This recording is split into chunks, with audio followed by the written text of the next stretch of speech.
जी, अस्सलाम वालेकुम। आज के दिन 3 मौज़ूआत पे बात करनी है और 3 मौज़ूआत पे तबसरा करना है। बड़ा हेवी एजेंडा है। बुनियादी तौर पे मैं कोशिश करूँगा कि कम से कम वक़्त में बात को मुकम्मल कर लूँ। बहुत अहम मौज़ूआत हैं। कोई भी ऐसी चीज़ नहीं थी जिसको मैं आज के दिन जो है वो नज़रअंदाज़ कर देता और इसी मौके पे बात करना ज़रूरी थी।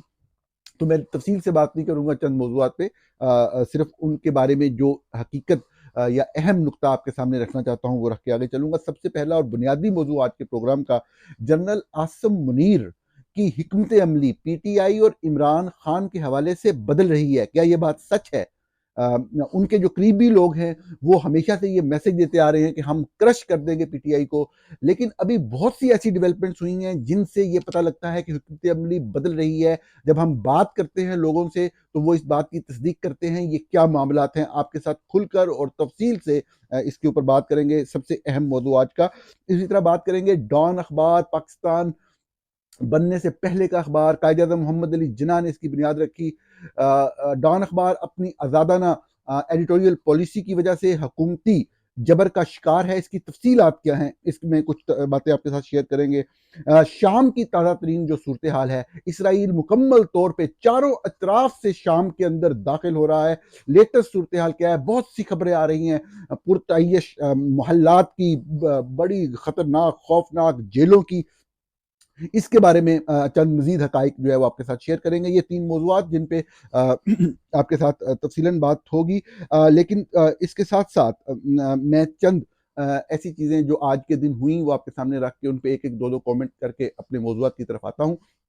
सबसे पहले तो सुप्रीम कोर्ट के अंदर आपको मालूम है अ, एक आईनी बेंच चल रहा है और बाकी सादा बेंच चल रहे हैं। तो जो आईनी बेंच के अंदर 2 मुख्तलिफ केसेस आए जिनका ज़िक्र करना है। सबसे पहला केस मिलिट्री कोर्ट्स का केस था जिसमें 2 चीज़ें हुई। एक चीज़ ये हुई कि जस्टिस जवादत ख्वाजा, साबिक जज सुप्रीम कोर्ट के चीफ जस्टिस भी रहे, उनकी एक पिटीशन कि जब तक 26वीं आईनी तरमीम का फैसला नहीं आप कर लेते, उस वक़्त तक जो है वो मिलिट्री कोर्ट्स को काम से रोका जाए।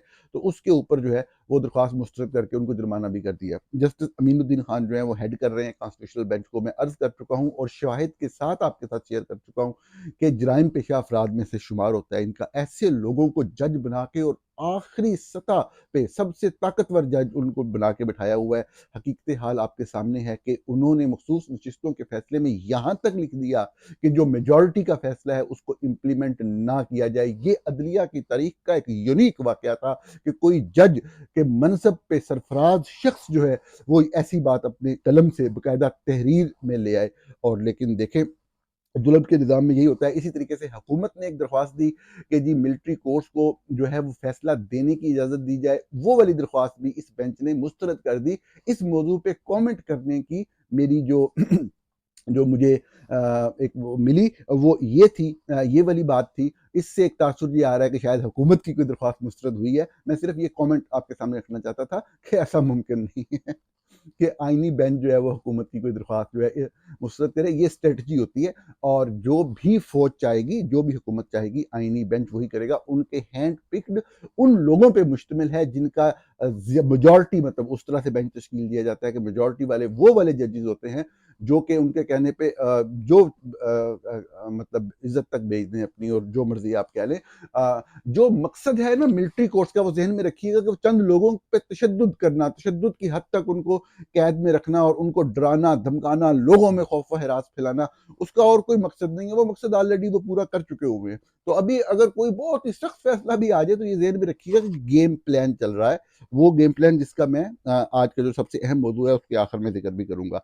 अरशद शरीफ शहीद, पाकिस्तान की सहाफ़त के एक दरख्शंदा सितारे, उनको शहीद किया गया कीनिया में। उस तफ़सील में मैं नहीं जाता, अभी सिर्फ कमेंट करना है कि कितनी ज़्यादती और कितना जुल्म है कि ये जो केस है अरशद शरीफ का, ये जून 2023 में लगा था और जुलाई 2023 तक हुआ था, मुलतवी हुआ था कि हुकूमत ने जवाब जमा कराना था। 18 माह गुजर के हुकूमत ने जवाब जमा नहीं करवाया। आज वो केस दोबारा टेकअप हुआ, क्योंकि इसलिए हुआ कि सब केसेस टेकअप हो रहे हैं जो आईनी नौइयत के हैं। तो आज फिर हुकूमत ने जवाब जमा नहीं कराया। कमेंट सिर्फ मेरा ये है, मैं इसके ऊपर केस की तफसील के हवाले से बहुत दफ़ा बात कर चुका हूँ, सारे हकाइक आपके साथ शेयर बहुत दफ़ा कर चुका हूँ। आज के दिन सिर्फ इतना कमेंट है कि जो लोग कोर्ट की रिपोर्टिंग करते हैं या करते रहे हैं, वो इस चीज़ को बहुत बेहतर जानते हैं और हमारे सुनने वाले भी, अब देखने वाले भी बहुत बाशऊर हो चुके हैं कि वो कौन से केसेस होते हैं, किन लोगों के बारे में केसेस होते हैं जिसके ऊपर हुकूमतें जवाब जमा नहीं करवाती, डिलेइंग टैक्टिक्स खेलती हैं, आखिरी हद तक जाती हैं डिलेइंग टैक्टिक्स खेलने के।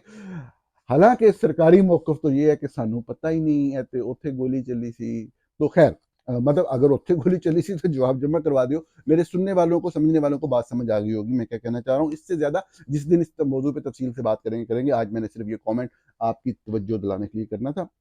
एक छोटा सा कमेंट फ्रीलांसिंग के हवाले से, इंटरनेट की स्पीड के हवाले से।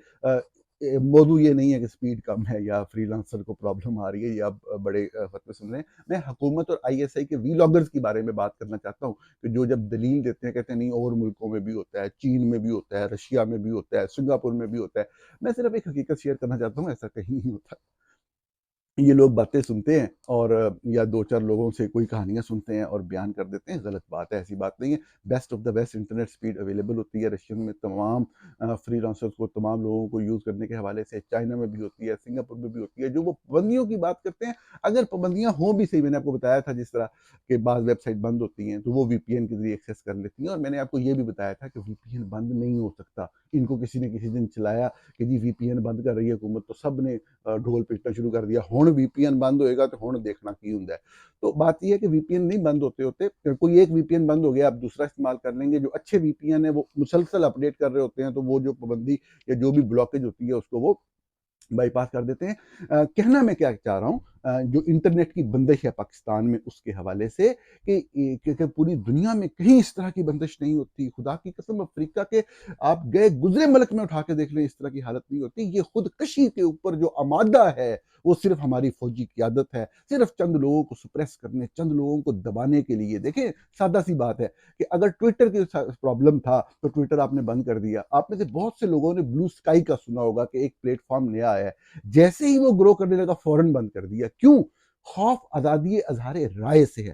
खौफ इस बात से है कि हमारी जो गैर कानूनी हुकूमत है, जो हमारा कब्जा है इक़्तिदार के ऊपर, उसके ऊपर हरफ ना आ जाए, उसके ऊपर एक नैरेटिव ना बने, बयानिया ना बन सके। सिर्फ ये खौफ है नाज़रीन, और कोई खौफ नहीं, खुदा की कसम। और उस खौफ के लिए पूरे मुल्क की पूरी आईटी इंडस्ट्री को तबाह करके रख दिया। अब अगर ये कल को इंटरनेट को ओपन भी कर देते हैं, सारा कुछ ओपन भी हो जाता है, जिन लोगों के कारोबार बिछड़ गए, जिनकी क्रेडिबिलिटी मार्केट के अंदर खराब हो गई, क्या वो कभी रिस्टोर होगी?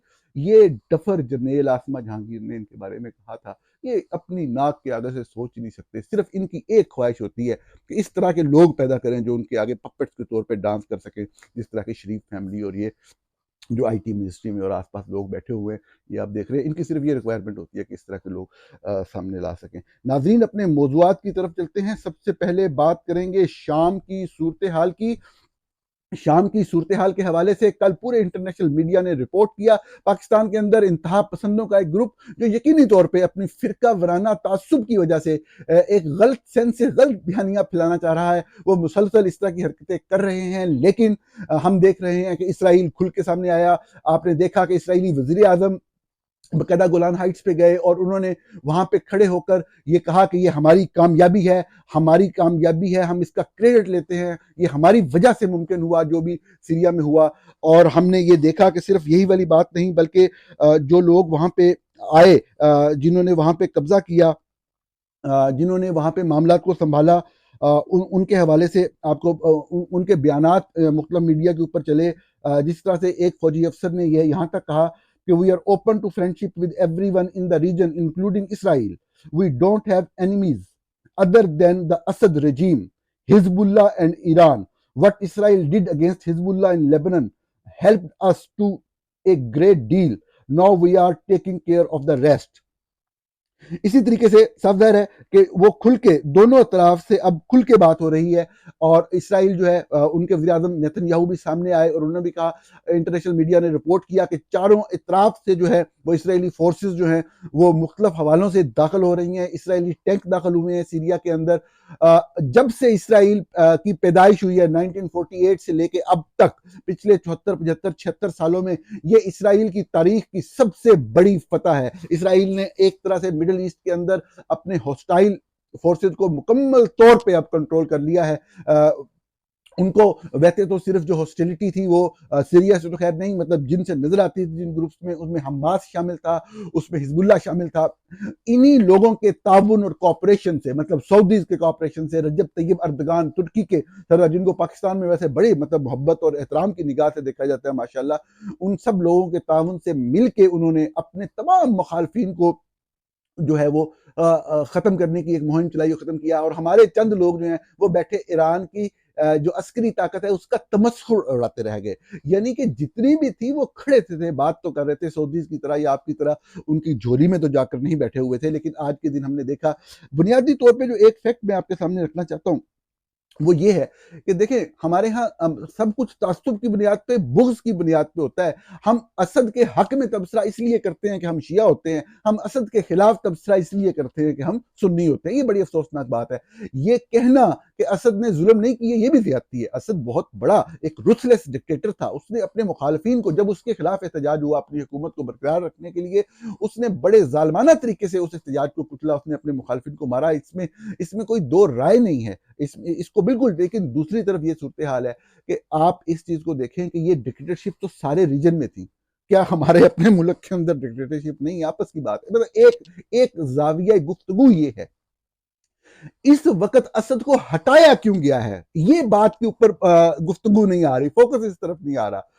कौन कहता है, कोई कोई भी जी शोर इंसान इस बात का इनकार कर सकता है कि शाम में कितना जुल्म होता रहा असद के नीचे? कोई भी नहीं कर सकता। लेकिन क्या उसको, असद को हटा दिया गया था उस जुल्म की वजह से? क्या अमेरिका ने या बाकी लोगों ने उसको, मतलब है कि पूरी वर्ल्ड मिलकर उसको हटाने के सर पे आ गई थी?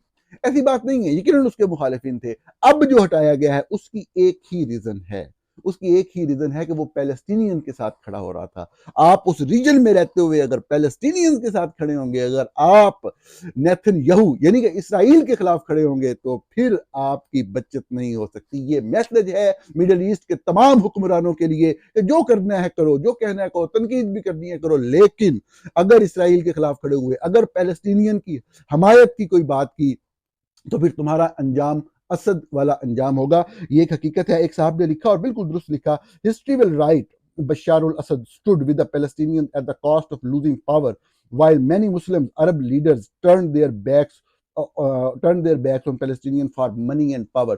सिर्फ अपने मफादात के लिए जो अरब हुक्मरान थे उन्होंने पैलेस्टीनियन की तरफ पीछा किया, उनका साथ नहीं दिया मुश्किल वक्त में। मैंने कल भी अर्ज किया था, मैं रिपीट करके अगले मौजू पे चलता हूं।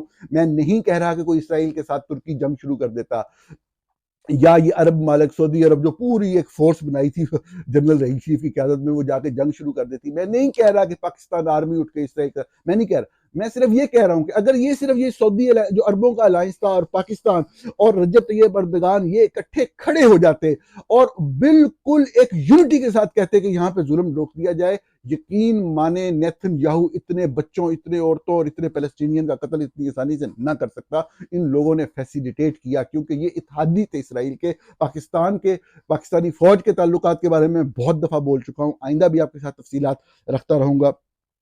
ये वो चंद हकाइक हैं जो नहीं बोले जा रहे। जो रिपोर्टिंग हो रही है, आप देख रहे हैं कि पुरतयश मोहल्लात जो हैं वो सुरंगों के अंदर से रस्ते जाते हैं पुरतयश मोहल्लात को। इस तरह की खबरें हमेशा आती हैं जब भी हुक्मरानों को इक़्तिदार से निकलते हैं। आपको याद होगा जब 1999 में नवाज शरीफ जो इक़्तिदार से निकले, तो रोज़नामा जंग के उस वक़्त के जो अखबार था रोज़नामा जंग, उनके सहाफ़ी हैं साले जाफ़र, बड़े सीनियर सहाफ़ी हैं। उन्होंने रिपोर्ट किया कि जिनसी कोई जो है वो खिलौने जो है ना, वो नवाज शरीफ साहब के बेडरूम से मिले हैं। साले जाफ़र साहब आज के दिन तक अपनी उस खबर के ऊपर कायम है। मैं सिर्फ आपको याद दहानी इसलिए करवा रहा हूँ कि जब भी हुक्मरान जाते हैं, उनके पुरतयश महल्लात, उनके रेस्ट रूम्स के अंदर, उसके बाथ टब के अंदर लेट के लोग सेल्फियां बनाते हैं और पता नहीं क्या क्या होता है। ये एक सिलसिला चलता रहता है। ये चीज़ दिखाई जाती है, ये प्रोपेगेंडा वॉर का हिस्सा होता है। लेकिन जो अफ़सोसनाक बात है, जो यकीनी तौर पे अफ़सोसनाक बात है, कि जो असद की जेलें थी वो खुली हैं और उनके अंदर से कैदी निकले हैं, और वो कैदी निकले हैं जो 20-20, 30-30, 40-40 साल से कैद थे।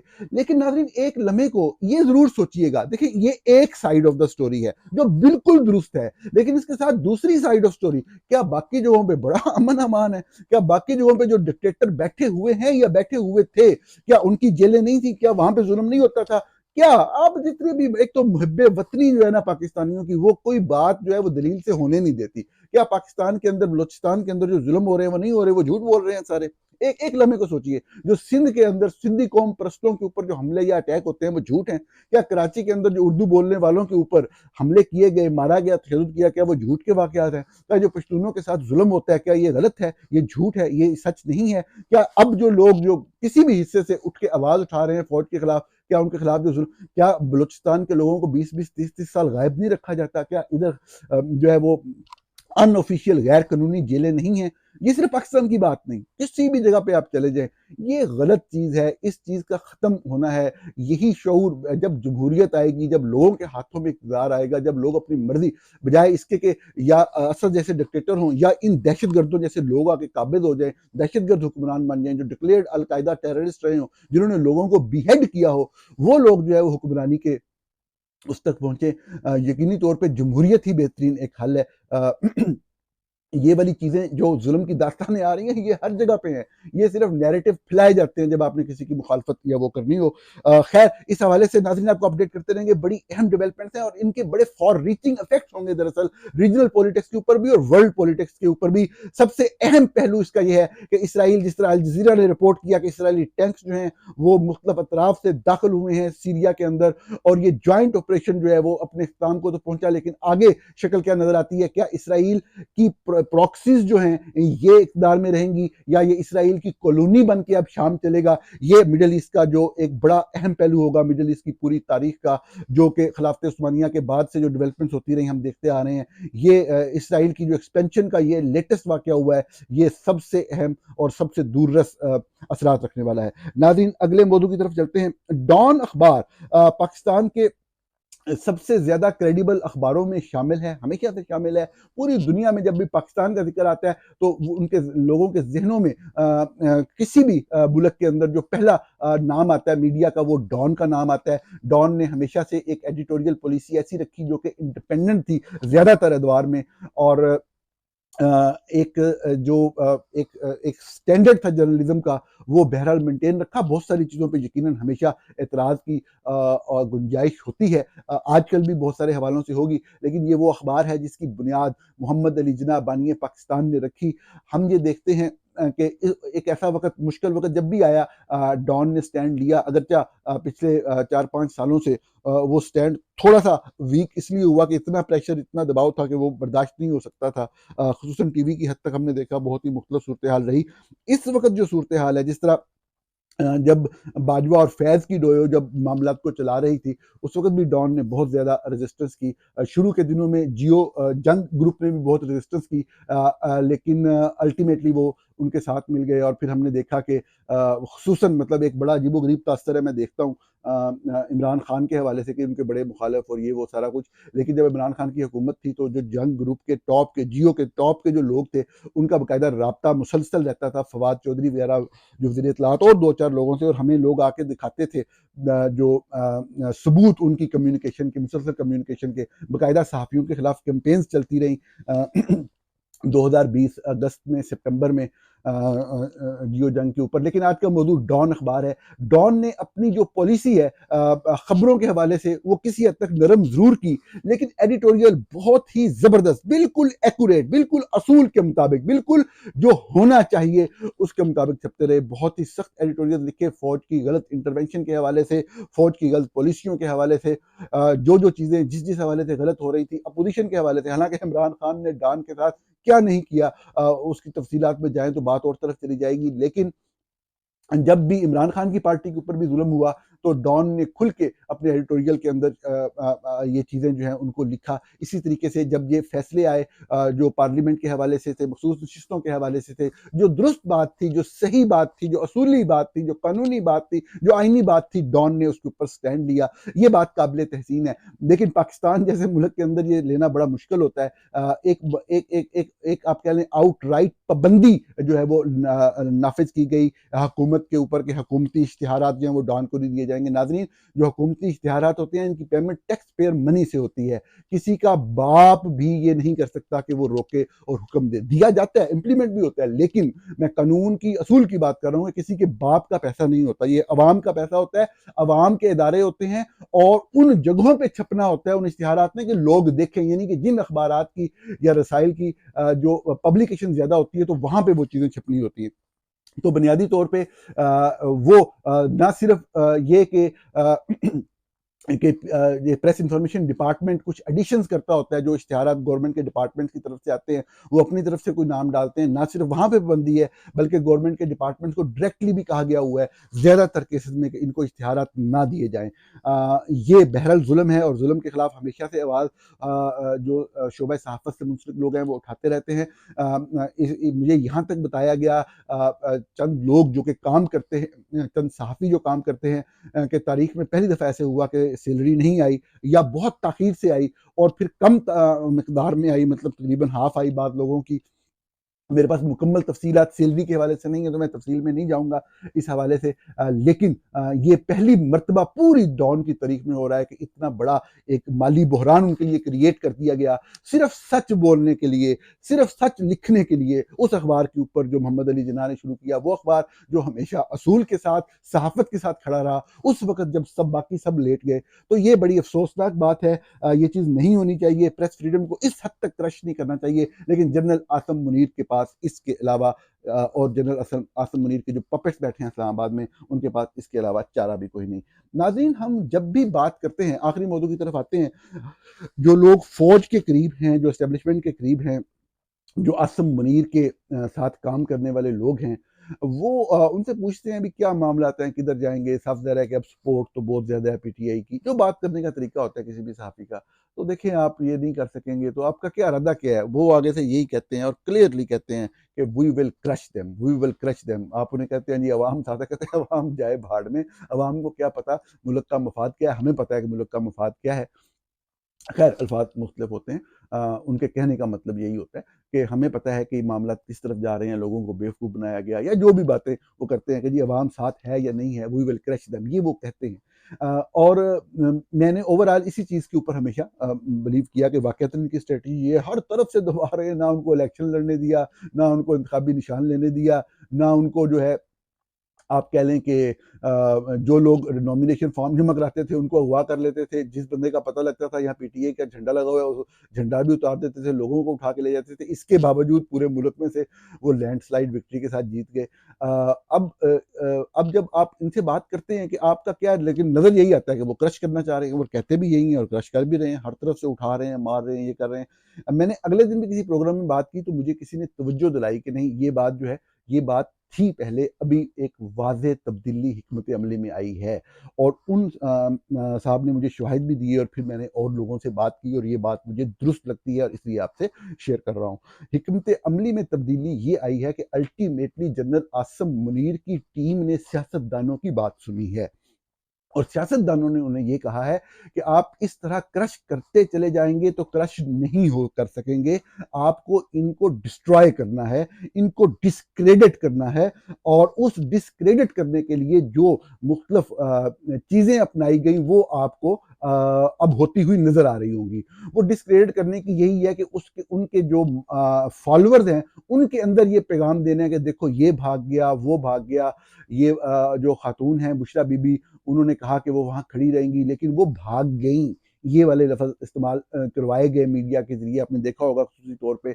मकसद उस सारी मीडिया की मैनेजमेंट का एक डिस्क्रेडिट करना था हर एक लीडर को। इसी तरीके से जो सबसे बड़ी कैंपेन चल रही है वो ये है कि ये साबित कर दिया जाए, ये वो पॉइंट है जिसकी वजह से मैंने ये आपके साथ सारी चीज़ शेयर करना चाहिए, कि ये साबित कर दिया जाए कि इमरान खान सिर्फ़ पठानों का लीडर है। ये मैं बड़ा सोच समझ के ये अल्फ़ाज़ इस्तेमाल कर रहा हूँ। बाकायदा यही अल्फाज इस्तेमाल किए गए बहुत सारी जगहों पे कि ये एक तासुर कायम किया जाए कि जी ये तो सिर्फ केपीके के, तो केपीके को वो बिल्कुल एलिनेट अलहदा करने के हवाले से, अलहदा करने से मुराद के मामलात में उनको जितना पुश कर सकते हैं, जितना सप्रेस कर सकते हैं, उनको किया जाए और देखी जाएगी क्या रिएक्शन आता है। ये सोच के ना, ये देखी जाएगी क्या रिएक्शन आता है, तो इनको मैक्सिमम हद तक सप्रेस किया जाए। यही वजह है, आपने देखा होगा कि एस्टेब्लिशमेंट के सहाफ़ी नाम ले लेके पठान का लफ्ज़, पठानों के ऊपर अटैक कर रहे हैं। अटैक करने के साथ ही फौरी तौर पे कहते हैं पठान पाकिस्तान की शान है, पाकिस्तान की आन है, लेकिन कहते हैं पठान कार्ड नहीं खेलने देंगे, ये फैसला हो चुका हुआ है। आपने देखा होगा कि डीजीआई एसपीआर ने किस तरीके से तौहीन अमेज़ अल्फाज इस्तेमाल किए पठानों के बारे में, पूरी कौम के बारे में। और इसी तरीके से हम ये देख रहे हैं कि बाकायदा एक इश्तियाल अंगेज़ी का सिलसिला मीडिया के ज़रिए जारी है। अच्छा, अब इसमें उनके ज़हन में है क्या? उनके ज़हन में ये चीज़ चल रही है कि जी वो उनको ये तासुर जो भी दे दिया जाए वो उसके ऊपर चल पड़ते हैं, नाक से आगे देखने की सलाहियत नहीं रखते। मैं आपके सामने चंद बातें रख देता हूँ। वो ये कह रहे हैं कि हम ये साबित कर देंगे कि जी ये पठानों का लीडर है, बाकी जगह पे इसकी प्रेज़ेंस नहीं है। फैक्ट्स के ऊपर अगर हम बात करें, हक़ाइक़ जो हैं तो इससे बिल्कुल मुख़्तलिफ़ हैं, और हक़ाइक़ शायद पीटीआई वालों को भी पसंद ना आए और नून लीग वालों को तो साफ ज़ाहिर है बिल्कुल नहीं आएँगे। हकीकत ये है कि सूबा खैबर पख्तूनख्वा के अंदर जो पॉलिटिकल साइंस के माहिरीन हैं, जो सियासत को और कॉन्स्टिट्यूएंसी पॉलिटिक्स को समझते हैं, उनके मुताबिक कि इमरान खान जितनी भी सीटें ले लें केपीके के अंदर से, लेकिन ये हकीकत है कि केपीके के अंदर अदर फोर्सेस मौजूद हैं। वो फोर्सेस कौन सी हैं? आप माने ना माने, कम वोट हैं, ज़्यादा हैं, जो भी है, उनके बंदे भी हर कॉन्स्टिट्यूएंसी में मौजूद हैं। कम वोट बैंक हो गया होगा, लेकिन मौजूद है, वो है एएनपी। पूरे केपीके के अंदर आपको पख्तून बेल्ट के अंदर ख़ुसूसन बड़ी वाज़ेह तौर पे नज़र आएगी। इसी तरीके से आपको मौलाना फजलुर रहमान जो हैं, उनकी बड़ी वाज़ा एक वोट बैंक जो है वो नज़र आता है। ये मैं केपीके की बात कर रहा हूँ।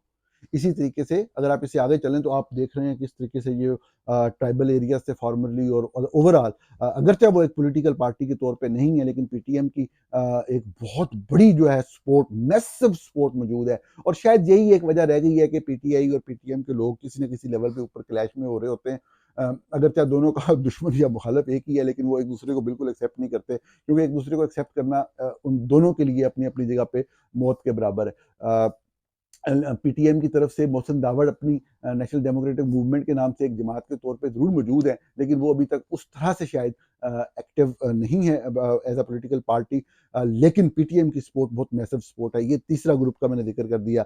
बाज़ पॉकेट्स के अंदर पाकिस्तान पीपल्स पार्टी का वोट बैंक मौजूद है। इसी तरीके से बाज़ पॉकेट्स के अंदर खैबर पख्तूनख्वा में बिल्कुल नून लीग का वोट बैंक मौजूद है, इससे आप डिनाई नहीं कर सकते। ये मैंने आपको केपीके की सूरत हाल बताई है, जहाँ पे ये पठानों का या केपीके का लीडर बनाना चाह रहे हैं इमरान खान को। अब आ जाते हैं नाज़रीन पंजाब के ऊपर। पंजाब के ऊपर मैं आपको ज़िम्मेदारी से और बहुत से लोगों से जो इन मामलात को समझते हैं बात करके बता रहा हूँ कि पूरे पंजाब के अंदर पीटीआई के अलावा कोई पॉलिटिकल फोर्स वजूद तक नहीं है। अब आप कहेंगे कि नहीं, मैं ज़्यादती कर रहा हूँ कि जी नून लीग का बड़ा वोट बैंक है, नवाज शरीफ का बड़ा वोट बैंक है, उनके लोग मौजूद हैं। हकीकत हाल ये है कि नून लीग का वोट बैंक बिल्कुल भी नहीं है और कहीं पे भी नहीं है, और यही सूरत हाल इंतखाब के भी दिन थी। हाँ, आप इलेक्शन कराएं, बिल्कुल फेयर इलेक्शन कराएं, तो इनके लोगों को वोट पड़ेंगे, इनके लोग जीत भी सकते हैं। वो कौन लोग हैं? वो लोग हैं नाजरीन कि बाद लोगों का बाद हलकों में, बाद इलाकों में एक अपना वोट बैंक होता है, जो हमारा एक खास कल्चर है। बरादरी का वोट होता है, एक फिरका वराना साइड का कोई वोट आ जाता है, बाद कोई लसानी बनाते के ऊपर वोटिंग होती है, कोई ब्रदरिज्म जो है वो बहुत ज्यादा मतलब है कि होता है बात जगह पे, तो कास्ट सिस्टम जो है, तो ये वाली चीजें होती है। बाद लोगों का वैसे अपने इलाके के अंदर एक अपना रख रखाव या एक खिदमत की एक हिस्ट्री होती है, उसकी वजह से उनके पास एक आप कह लें कि उनका एक बैलेंस होता है वोट का। तो वो लोग, अब होता क्या है कि अब एक इलाके के अंदर, एक कॉन्स्टिट्यूंसी के अंदर 3 बड़े नाम है, एक बंदा पीटीआई में आ गया है तो दूसरे ने कोई पार्टी तो ज्वाइन करनी है ना, तो वो फिर दूसरी पार्टी ज्वाइन कर लेते हैं। उस तरह से अगर आप डिस्कशन करेंगे तो वो लोग जो नून लीग के साथ एफिलिएट हैं, बिल्कुल उनका वोट है। मैं ये नहीं कह रहा कि बिल्कुल 0 कर रहा हूं और एक तरफ 100 कर रहा हूं, नहीं, लेकिन नून लीग का बतौर पॉलिटिकल पार्टी जो है वो वोट 0 के ऊपर है। कोई बंदा उनको मानने को तैयार नहीं, कोई बंदा तस्लीम करने को तैयार नहीं, जिस तरीके से पिछले 2.5-3 साल में उनका कंडक्ट रहा है, जो इस वक्त पंजाब में टिकटॉक की सूरत हाल चल रही है। अब आप देखें, इस हकीकत को मद्देनजर रखते हुए आप मेरे से इख्तिलाफ कर सकते हैं, लेकिन खुद काम जरूर करें, सोचने की समझने की कोशिश करें। इख्तिलाफ की बात नहीं होती है, बात वोट बैंक की हो रही है। आप समझें, इन डायनामिक्स को समझें। और फिर अगर आप फौजी क्यादत की जो लेटेस्ट पॉलिसी है कि हमने इमरान खान को डिस्क्रेडिट करना है, कि हमने जी ग्रुप्स बना देंगे, जी फवाद चौधरी का ग्रुप है, ये मैंने जानबूझ के नाम नहीं लिया, ये मैं बिल्कुल इंटेंशनली नाम ले रहा हूँ कि जी ये फर्ज करें कि अब फलां का ग्रुप है, ये गंडापुर का ग्रुप है, ये फलां का ग्रुप है। पहले भी ग्रुपिंग की नाकाम हुई, आज के दिन जब हम बात कर रहे हैं लगता ऐसे ही है कि पीटीआई इतनी स्ट्रांग है या पीटीआई का वर्कर इतना स्ट्रांग है कि ये डिवाइड नहीं कर सकेंगे, लेकिन ये प्लान है डिस्क्रेडिट कर करके। और पीटीआई के बाद लोग बहुत ही ज्यादा जज्बाती होते हैं, वो कहते हैं हो ही नहीं सकता, सब खान के साथ है, ये है वो है। ऐसा नहीं होता, वो वर्कर वाकई खान के साथ हैं, लेकिन जो वोटर होता है वो मुख्तलिफ तरह का वोटर होता है। बाद बड़ा कमिटेड वोटर होता है, बाद स्विंग वोटर होता है, बाद दूसरे मुखालिफ आपके की मुखालफत या उसकी नफरत की वजह से आपको वोट दे रहा होता है, आपका हामी नहीं होता, आपको गलत समझ रहा होता है। वो उस बड़ी बुराई से बचने के लिए आपके साथ चल रहा होता है।